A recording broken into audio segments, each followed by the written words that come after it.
Dark reality of Delhi institutes or dark reality of Mukherjee Nagar, dark reality of old Rajendra Nagar. ఈరోజు ఈ వీడియోలో దాని గురించి మనం మాట్లాడుకుందాము. ఈ మధ్య కాలంలో ప్రతి ఒక్కరికి ఏంటి అంటే అశోక్ నగర్ అంతా సారాయి దుకాణం, అశోక్ నగర్ అంతా కమర్షియల్. జనరల్గా ఏంటి అంటే అశోక్ నగర్లో మంచి ఉంది, చెడు ఉంది.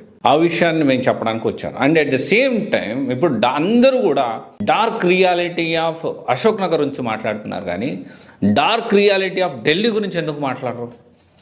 Dark reality of old Rajendra Nagar గురించి ఎందుకు మాట్లాడరు? Dark reality of Mukherjee Nagar గురించి ఎందుకు మాట్లాడరు? ఈ రెండు ప్లేసెస్ ఢిల్లీలో ఉంటాయి. అవి ఎక్కువగా యూపీఎస్సీ కోచింగ్ అనేది ప్రొవైడ్ చేస్తూ ఉంటారు అక్కడ. ఎందుకు చెప్తున్నానంటే కొందరు వ్యక్తులు, ఇన్స్టిట్యూట్ డైరెక్టర్స్ కేవలం వాళ్ళ స్వార్థం కోసమే అశోక్ నగర్ని మొత్తాన్ని బ్యాట్ చేసే పనిగా పెట్టుకున్నారు. నేను ఇక్కడ ఏం చెప్తున్నానంటే ఇప్పుడు అశోక్ నగర్లో మంచి ఉంది, చెడు ఉంది. మరి ఢిల్లీలో కూడా అంతే, మంచి ఉంది, చెడు ఉంది.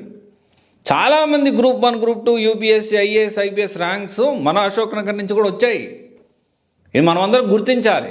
అందరూ కూడా ఎలా అయిపోయిందంటే ఒకరు తప్పు చేస్తే మొత్తం అశోక్ నగర్ని బ్లేమ్ చేయాల్సిన పరిస్థితి ఏర్పడుతుంది. కొందరు స్వార్థపరులు, ఇన్స్టిట్యూట్ డైరెక్టర్స్ అశోక్ నగర్ని అంతా బ్యాట్ చేసి అశోక్ నగర్లో వీళ్ళు మాత్రమే జెన్యూన్ ఉన్నారు.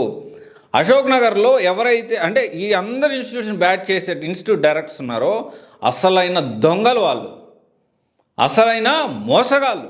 ఇక్కడ కేవలం వాళ్ళ వ్యక్తిగత స్వార్థం కోసం వాళ్ళ ఇన్స్టిట్యూట్లో ఏదో 4-5 అడ్మిషన్లు, ఒక 10 అడ్మిషన్లు అవుతాయని మొత్తం అశోక్ నగర్ని బ్యాట్ చేస్తున్నారు. సో ఈ వీడియోలో మనందరం గుర్తుపెట్టుకోవాలి, అశోక్ నగర్కి చాలా మంచి చరిత్ర ఉంది. చాలామంది గ్రూప్ 1, గ్రూప్ 2, యూపీఎస్ ర్యాంకర్స్ మన అశోక్ నగర్ నుంచి వచ్చారు అనే విషయం మర్చిపోవద్దు. ఎట్ ద సేమ్ టైం మన తెలుగు రాష్ట్రాల్లో, మన అశోక్ నగర్లో చాలామంది ఇక్కడి నుంచి ఢిల్లీకి కూడా ఫ్యాకల్టీస్ వెళ్ళారు. అంటే మన ఫ్యాకల్టీ ఢిల్లీ వెళ్ళి కూడా టీచ్ చేసిన సందర్భాలు ఉన్నాయి. బెస్ట్ ఫ్యాకల్టీ సౌత్ ఇండియా నుంచి కూడా ఉన్నారనే విషయం అందరూ మర్చిపోవద్దు.